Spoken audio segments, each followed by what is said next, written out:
Hi, this is Adam Hunt with my game of the day from round 7 of the British Chess Championships. It is the game between the twin brothers Richard Pert and Nicholas Pert.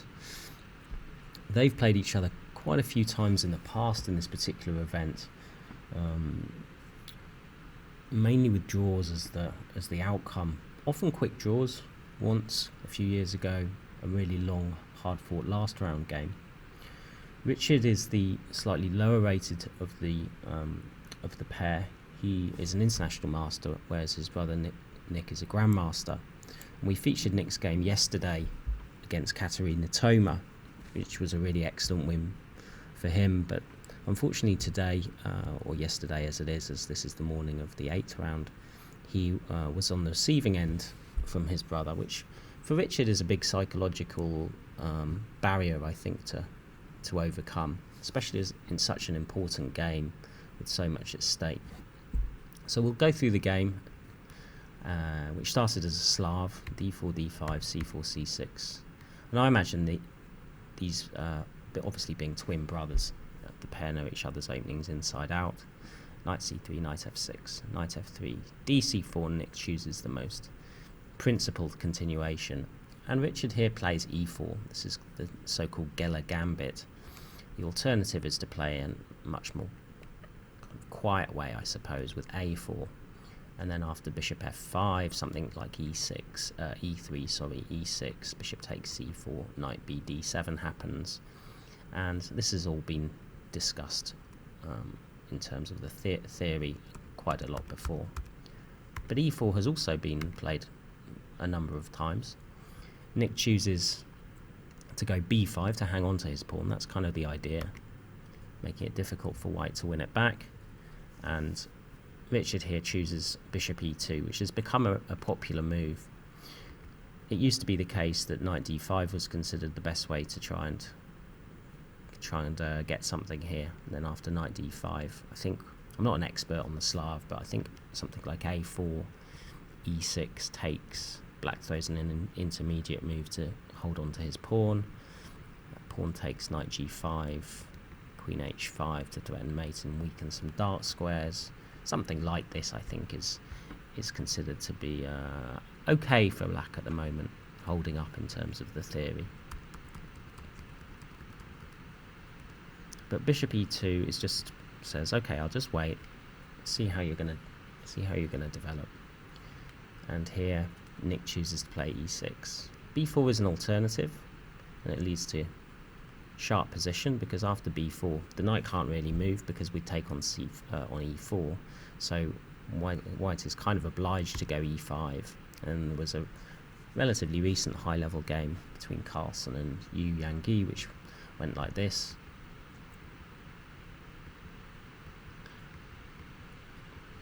Carlsen wins his pawn back, I think has a pleasant position, and went on to win the game.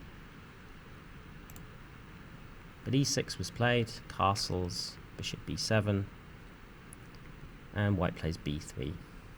So I don't see anything immediately wrong with taking that pawn. It has been played, I think, before. And now there's a couple of options for white. I think one of them is just to take back the queen. Put the queen on a better square. And the other kind of more wild idea after cb3 is to play d5. Just trying to blow open the centre whilst the black king is still there. This looks really sharp. I think the whole variation is very sharp, to be honest. Nick played bishop d4, e5, bishop takes c3, g takes f6. Sorry, e takes f6, and now g takes f6. There must be something wrong with taking the rook here. As far as I could see in my database, it's not really been tried before. My engine, which helped me to analyse this game, seemed to think it was a good move though. So if we just switch the engine on just for the sake of entertainment. Okay, I actually analysed, yeah, it was analysed with a different engine before. So you can see here that Stockfish is liking white's position after f takes g7, rook g8. and bishop g5. And after f6, bishop h6. And that pawn on g7 is going to be a real pain. Okay, I'm going to turn the engine off. I prefer to try and not use engines where possible. That was just a really theoretical position. gf6, rook b1. And Richard here is following a game of the young Russian grandmaster Daniil Dubov. Well, they're both following it, I suppose. The stem game. So c5, threatening to play bishop e4. B takes c4. And here Nick comes up with what, according to my database, was a novelty, bishop takes d4. But I don't think it's a particularly good one. In the Dubov game, this happens: cd4, rook takes b5, bishop c6, rook c5, and actually it didn't last a great deal longer. So I'll show you the rest of the moves. Basically, white exchanged off the light square bishops, and the black king doesn't really have a safe haven. Knight h4 was designed to infiltrate with the queen, as you can see, just like this. And already the threat of queen e7 is very, very strong. Bishop b4, bishop takes b4, resigns, I think. So, pretty shocking game, that one. But bishop takes d4, the problem with this move is that when he wants to, Richard can just exchange the knight for the dark square bishop, leaving black with a lot of problems. So rook takes b5 happened, bishop c6, rook b3.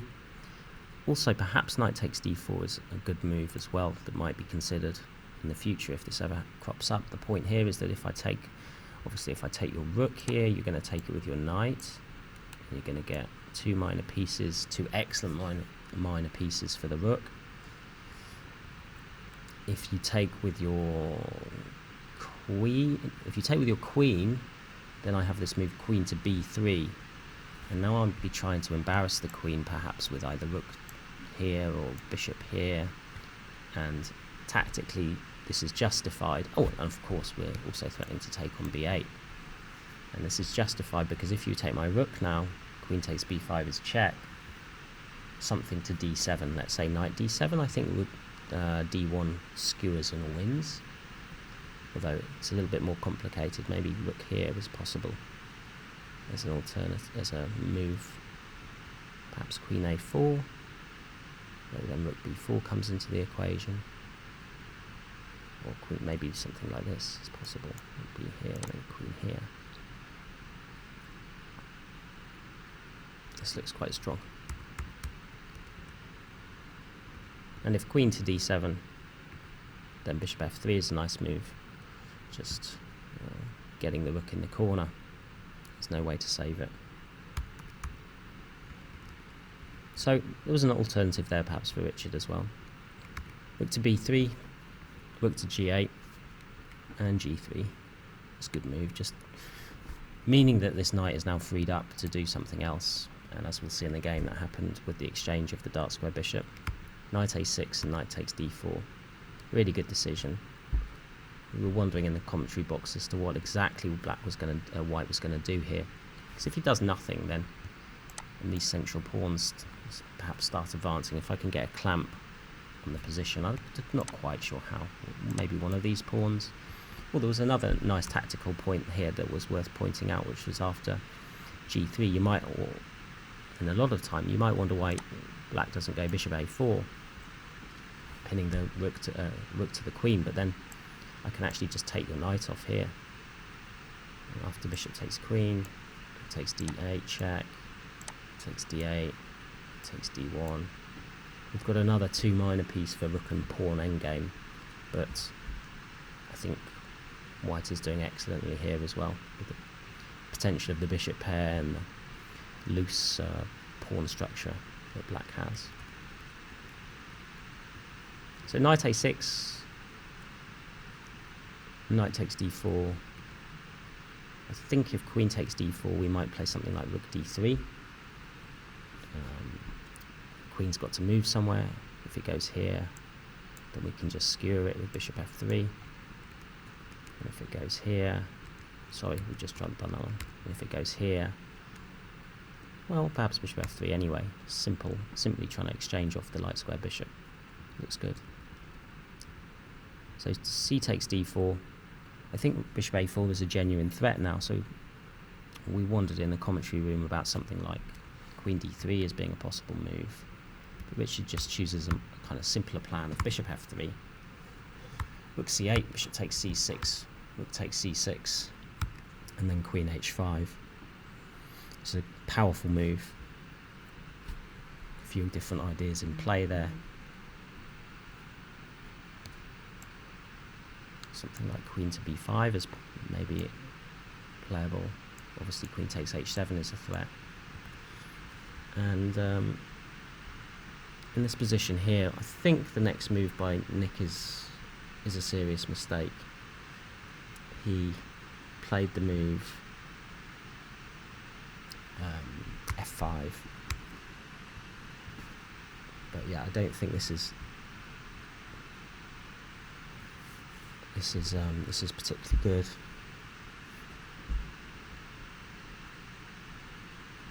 Rook g6 is given by my engine as being a better defence, but after queen takes h7, and I've got a few arrows there, just to show the weakness of the black king. The knight might come to c5 here to try and block off that diagonal, but it's kind of unstable there anyway. The rook might come to b5 to hit it, bishop will come to a3 to put pressure on it. I've still got to think that white's doing well here. After f5, queen takes h7, Nick decides to sacrifice the exchange with the move rook to f8. I couldn't see anything immediately just glancing at it wrong with rook g6. It doesn't, I don't think, lose immediately, although my computer doesn't like it at all. I guess we could play it again, bishop a3 or rook b7, which both look very promising. Maybe also rook to d1 just to set up a idea of a check on h8. Well, also, actually, we could also check on h8 anyway, couldn't we? And after king d7, we could pick off the pawn on d4. That looks good as well.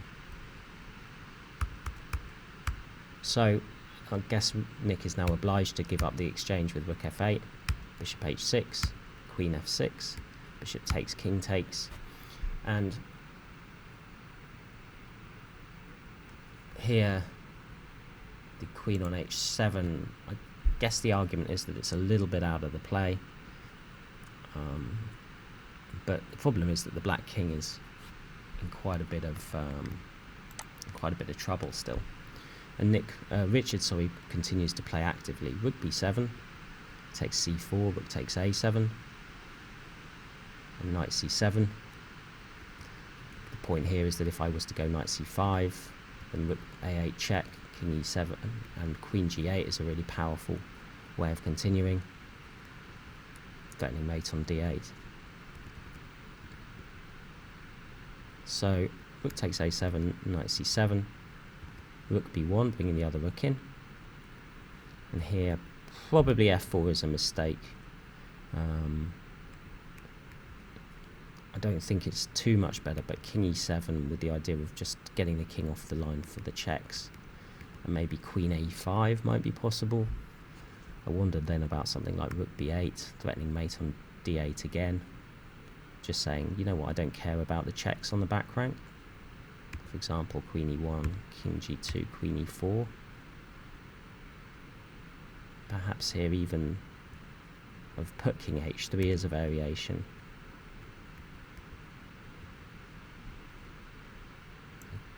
Imagine this is still winning for white. There's probably other ways to do that as well.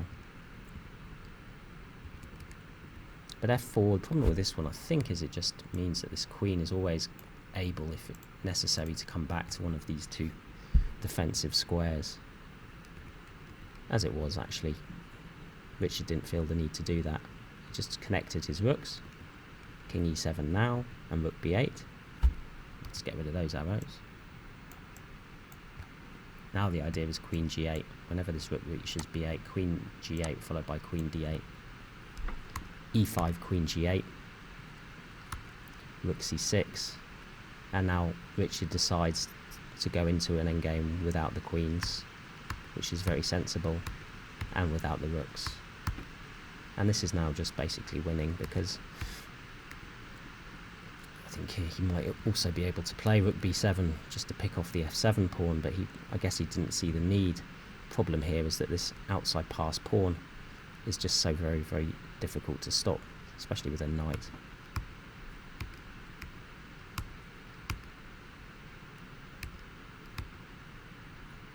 So a7, knight c7, and here just king g2, I guess, just to stop any funny business with king f3, king e5, king f1, f4, rook b7, and after something like, well, d2 would be met obviously by king e2, and knight a8 will probably be met by something like rook b8, just make a queen, and this is a trivial win. So very nice game by Richard, and he moves up the standings as a result of it. If we can have a look at the pairings and the standings after round 7. So let's just get the results up. So these are the results of round 7. The big game of the day was actually ended in a relatively quick draw. David Howell versus Michael Adams. Palliser Gordon was also a draw, much longer game. Ems and Tan was a draw. Richard beat Nick, as we've just seen. Simon Williams and Ivan Kahuska was an entertaining game, but finished in a draw. Wadsworth drew with Fernandez. Ravi Haria moved up the standings excuse me, with a win over Gary Lane. Keith Arkle won on board 8 against Neil Bradbury. Borna Derek Shani won quite a relatively easy game against Chris Ward, actually. And David Eggleston beat Katerina Toma. So how that leaves things for today's games. Can I get the pairings for round 8? There they are. So as you can see, Ravi's win puts him back on top board against David Howell. There's another GM-IM clash on board 2, Adams versus Pert. Stephen Gordon versus Justin Tan on board 3, and Fernandez gets the upflate to play Richard Palliser on board 4. So things are still quite bunched. There's only 2 games to go, so everything's still to play for. I hope you can join us maybe this afternoon for the commentary, or tomorrow morning for the game of the day again. Hope you've enjoyed the video. I'll see you later. Bye.